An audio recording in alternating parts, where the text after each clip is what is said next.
Good afternoon, everybody.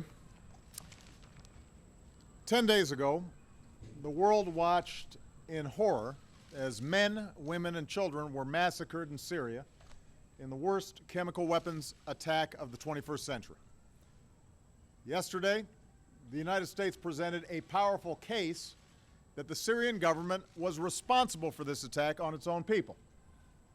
Our intelligence shows the Assad regime and its forces preparing to use chemical weapons, launching rockets into highly populated suburbs of Damascus, and acknowledging that a chemical weapons attack took place.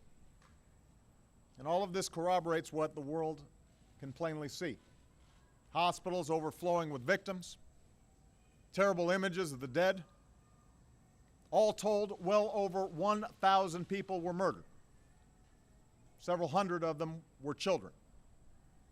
Young girls and boys gassed to death by their own government. Now, this attack is an assault on human dignity. It also presents a serious danger to our national security. It risks making a mockery of the global prohibition on the use of chemical weapons. It endangers our friends and our partners along Syria's borders, including Israel, Jordan, Turkey, Lebanon, and Iraq. It could lead to escalating use of chemical weapons or their proliferation to terrorist groups who would do our people harm. In a world with many dangers, this menace must be confronted. Now, after careful deliberation, I have decided that the United States should take military action against Syrian regime targets. This would not be an open-ended intervention. We would not put boots on the ground. Instead, our action would be designed to be limited in duration and scope. But I'm confident we can hold the Assad regime accountable for their use of chemical weapons, deter this kind of behavior, and degrade their capacity to carry it out. Our military has positioned assets in the region. The chairman of the Joint Chiefs has informed me that we are prepared to strike whenever we choose. Moreover, the chairman has indicated to me that our capacity to execute this mission is not time sensitive. It will be effective tomorrow, or next week, or 1 month from now. And I'm prepared to give that order. But, having made my decision as Commander-in-Chief based on what I am convinced is our national security interests, I'm also mindful that I'm the President of the world's oldest constitutional democracy. I've long believed that our power is rooted not just in our military might, but in our example as a government of the people, by the people, and for the people. And that's why I've made a second decision. I will seek authorization for the use of force from the American people's representatives in Congress. Over the last several days, we've heard from members of Congress who want their voices to be heard. I absolutely agree. So this morning I spoke with all 4 congressional leaders, and they've agreed to schedule a debate and then a vote as soon as Congress comes back into session. In the coming days, my administration stands ready to provide every member with the information they need to understand what happened in Syria and why it has such profound implications for America's national security. And all of us should be accountable as we move forward, and that can only be accomplished with a vote. I'm confident in the case our government has made without waiting for UN inspectors. I'm comfortable going forward without the approval of a United Nations Security Council that so far has been completely paralyzed and unwilling to hold Assad accountable. As a consequence, many people have advised against taking this decision to Congress. And undoubtedly they were impacted by what we saw happen in the United Kingdom this week when the parliament of our closest ally failed to pass a resolution with a similar goal, even as the Prime Minister supported taking action. Yet while I believe I have the authority to carry out this military action without specific congressional authorization, I know that the country will be stronger if we take this course, and our actions will be even more effective. We should have this debate because the issues are too big for business as usual.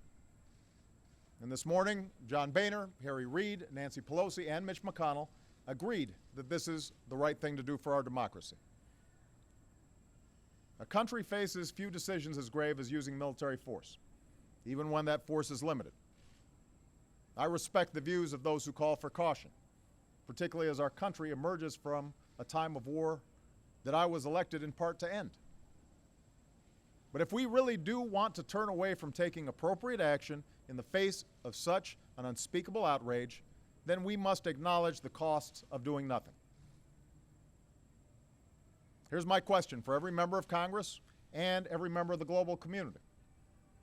What message will we send if a dictator can gas hundreds of children to death in plain sight and pay no price?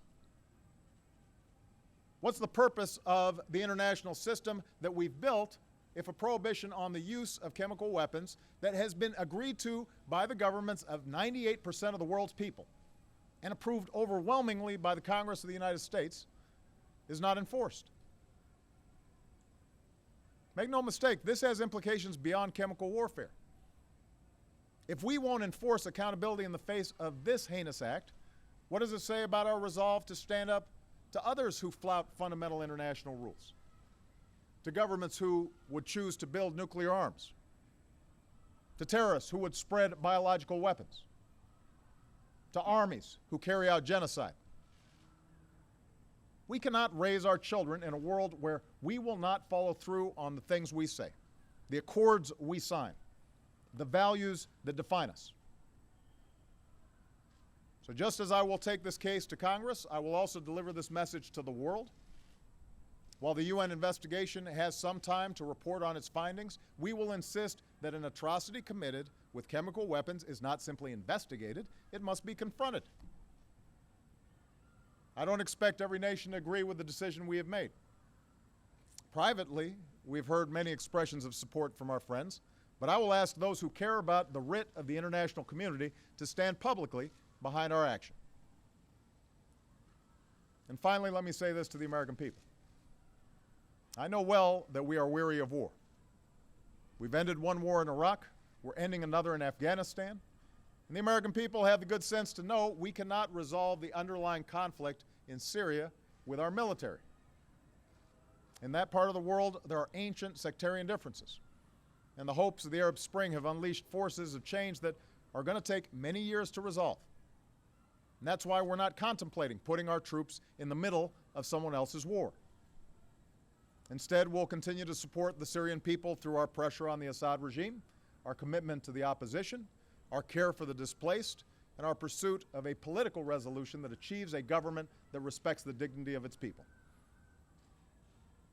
But we are the United States of America, and we cannot and must not turn a blind eye to what happened in Damascus. Out of the ashes of World War, we built an international order and enforced the rules that gave it meaning. And we did so because we believe that the rights of individuals to live in peace and dignity depends on the responsibilities of nations. We aren't perfect, but this nation, more than any other, has been willing to meet those responsibilities. So to all members of Congress, of both parties, I ask you to take this vote for our national security. I am looking forward to the debate. And in doing so, I ask you, members of Congress, to consider that some things are more important than partisan differences or the politics of the moment. Ultimately, this is not about who occupies this office at any given time. It's about who we are as a country. I believe that the people's representatives must be invested in what America does abroad. And now's the time to show the world that America keeps our commitments. We do what we say, and we lead with the belief that right makes might, not the other way around.